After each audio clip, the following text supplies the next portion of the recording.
હું doctor H A Dusara Rajkot civil હોસ્પિટલમાં RMO તરીકે કામ કરું છું. દિવાળીનો તહેવાર આવે છે, દિવાળીના લઈને અત્યારે કેવી સિવિલ હોસ્પિટલમાં તૈયારીઓ છે? દિવાળીના તહેવારને લઈને સિવિલ હોસ્પિટલ પૂરેપૂરી સજ્જ છે અને એના માટે જરૂરી બધી તૈયારી અમે કરેલ છે.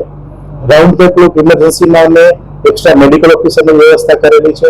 એના સિવાય ડન્સ વોર્ડ જે છે, કારણ કે દિવાળીના તહેવારમાં દાજી જવાના નવા કેસ વધારે આવતા હોય તો એના માટે ડન્સ વોર્ડમાં સર્જરીના ડૉક્ટર, પ્લાસ્ટિક સર્જન ડૉક્ટર અને જરૂર પડી વધારાનો નર્સિંગ સ્ટાફ અને ટ્રાન્સપોર્ટ સ્ટાફની પણ વ્યવસ્થા કરેલ છે. અત્યારે અમારે એક્સ્ટ્રા બેડ આમ તો અમારે 40 બેડ એક્સ્ટ્રા રાખેલા જ હોય છે ગમે ત્યારે ઇમરજન્સી જરૂર પડે ત્યારે, પણ હાલની તકે અમારી બેડની જે સુવિધા છે એ સફિશિયન્ટ છે, એટલે કોઈ એક્સ્ટ્રાની અત્યારે જરૂર નથી અમારે. સર, ખાસ કરીને દિવાળીના તહેવારમાં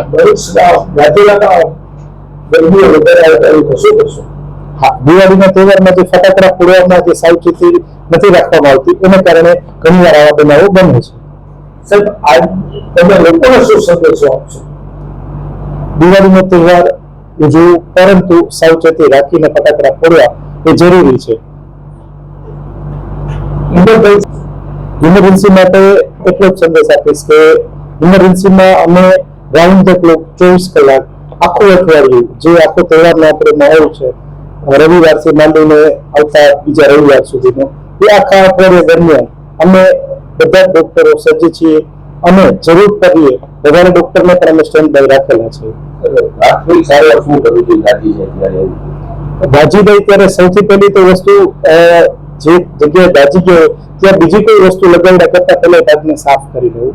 પછી જે સિલ્વર સલ્ફાડાયઝિન કરીને જે ટ્યુબ આવે બરોબર છે, બર્નોલ આવે છે, સામાન્ય માણસ બર્નોલ વાપરતા હોય એ બર્નોલ કે એવી ટ્યુબ લગાવે અને જો વધારે દાજી ગયા હોય તો નજીકમાં દવાખાને જાય અને ડોક્ટરને બતાવે.